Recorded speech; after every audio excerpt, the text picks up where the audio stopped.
welcome back to my YouTube channel. Today I am so excited to be joined by Sasha, Katya and Joe. So would you like to introduce yourself? Yes.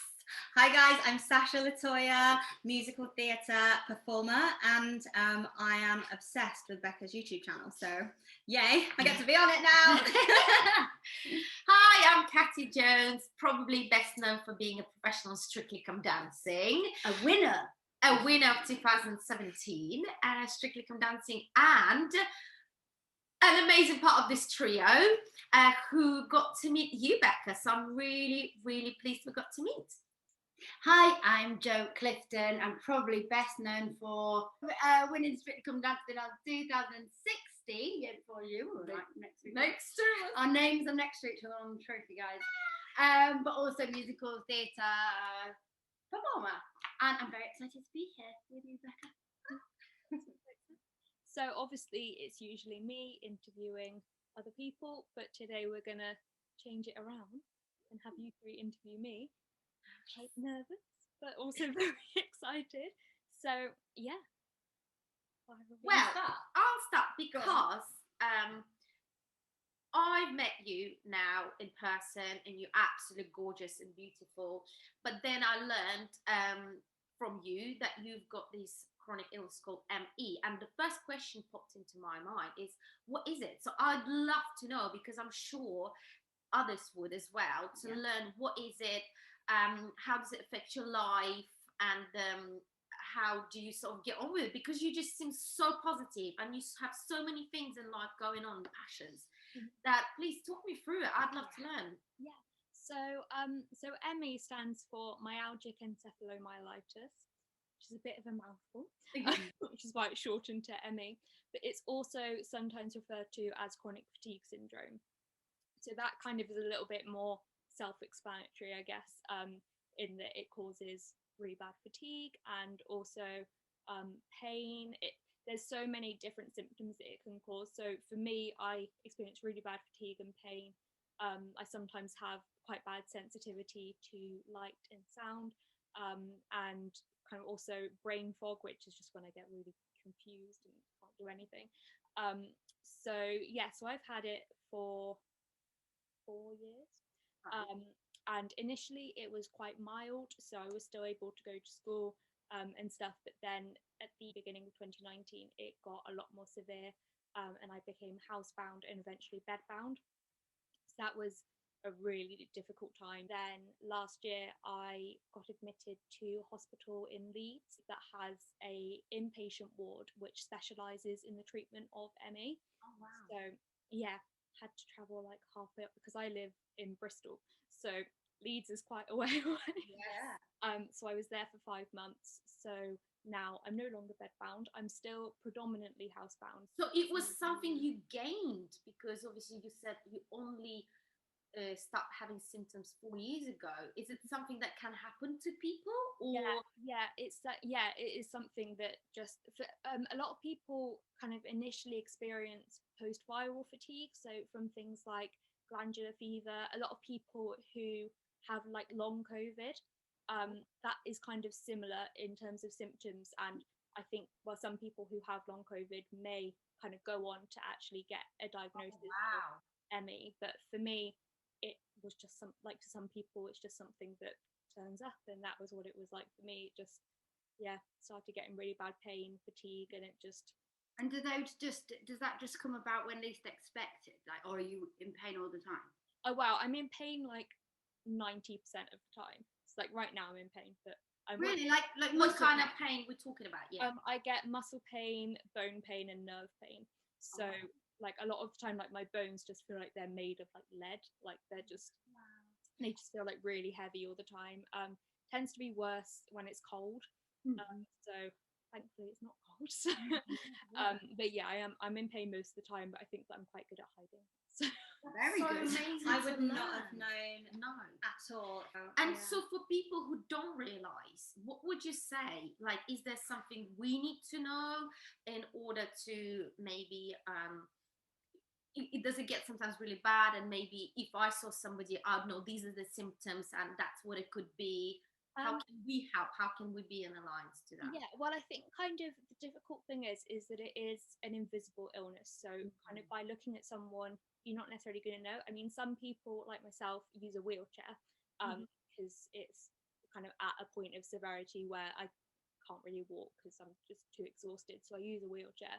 So I suppose that's kind of the most visual thing you can see of it. But I think kind of if you know someone with it and are friends with someone, I think it's just kind of being there for them as much as possible and just trying to understand that like we can't always do things other people can. Like if like I make plans with a friend, I can't always go because there are good days and bad days, and it's kind of being understanding is very important. Yeah.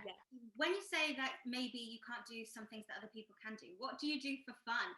How do you keep yourself busy? Obviously, we've just been in a lockdown for a year. What have you been up to that keeps you occupied and happy? And so I've kind of really developed a passion for hair and hairstyling and stuff. You have got gorgeous long hair.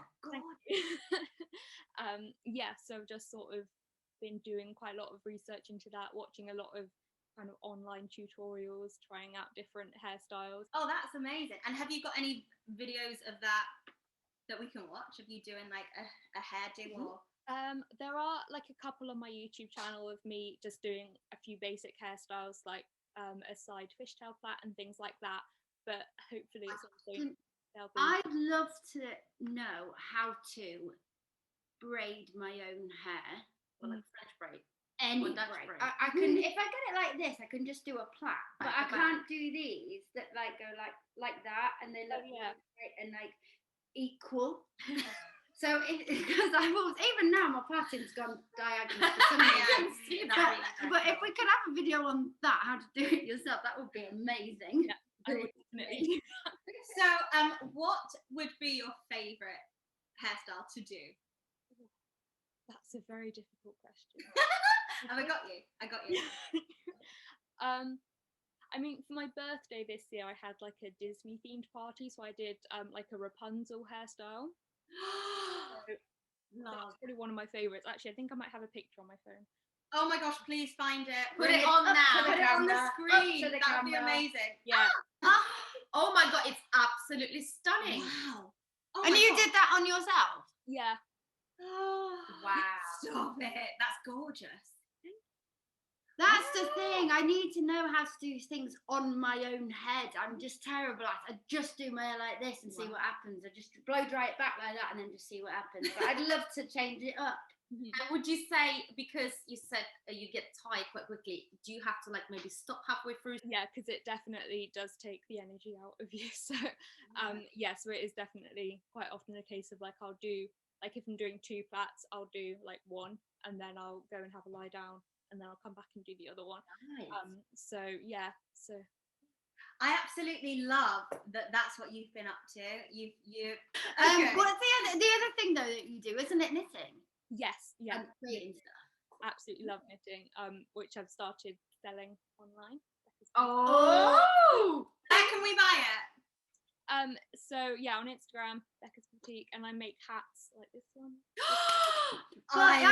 You're gonna make. You told us you're gonna make a special type of hat. I'm gonna make strictly hats. No! Go on. Well,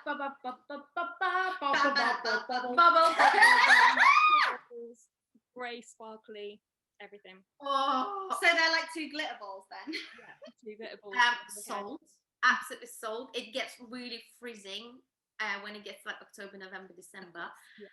And basically, can I put my order in right now? Yeah. Oh, and me. I'll put mine in as well. Oh, I've learned so much, honestly. And I think this is really important because I wouldn't have known. No, definitely. And like you said, it's really invisible for us. Yeah. So it's good to know, because if I know that people have that illness, I'll be like, right, well, I'm not going to maybe push them as hard or make sure they get break in between, you know, being understanding, like you said. Always. Yeah. Absolutely. And if it's something that can develop at any point, like you said, like it's good. I think you're just a perfect example of like, I mean, look, you're out there doing hairstyles, doing business. You're just amazing. Whilst being in pain 90% of the time. That's very impressive. You are an inspiration. Oh, yay!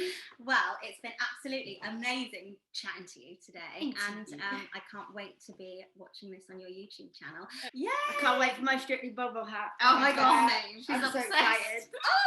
Well, we love you, Becca, so much. Mwah, mwah. Yay! So I just thought that I would add in this little bit at the end just to firstly say another massive thank you to Sasha, Katya and Joe for being part of this video. I will leave links in the description to all of their Instagrams, so make sure that you go over there and give them a follow. They are all absolutely incredible and so talented and just amazing, so yeah, definitely go and check them out. I will also leave some links in the description to different videos and websites that have more information about ME if you would like to learn kind of a bit more about that. Other than that, I really hope that you have enjoyed this video. If you did, please do give it a big thumbs up and subscribe to the channel. We've just hit 100 subscribers, which I am so grateful for, and I just can't wait to kind of keep growing from here. So yes, please do subscribe if you haven't already, and I will see you all again very soon with another video.